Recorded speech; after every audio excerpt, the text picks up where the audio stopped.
پیارے دوستوں، کیا آپ لوگ جانتے ہیں کہ وہ کون سا مسلمان شخص ہے جس کو نیکیوں کی وجہ سے جہنم میں ڈال دیا جائے گا؟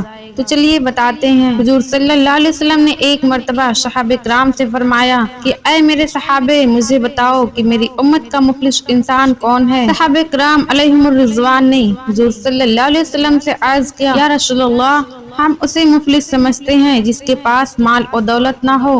حضور صلی اللہ علیہ وسلم نے فرمایا، نہیں، میری امت کا مفلس انسان وہ ہے جو قیامت والے دن نیکیاں بہت زیادہ لائے گا، زکوٰۃ، نماز، روزہ لائے گا، لیکن اس کے ساتھ وہ برائیاں بھی لائے گا، کسی کا حق کھایا ہوگا، کسی کو گالی دی ہوگی، کسی پر ظلم کیا ہوگا، کسی کو قتل کیا ہوگا۔ پیارے دوستو، اس کو ان گناہوں کے بدلے مظلوم لوگوں کو اپنی نیکیاں دینی ہوگی۔ اگر لوگوں کے حق ادا کرتے کرتے اس کی نیکیاں کم پڑ گئی تو ان مظلوم لوگوں کے گناہ اس انسان کو دے دیے جائیں گے اور اسے جہنم میں ڈال دیا جائے گا۔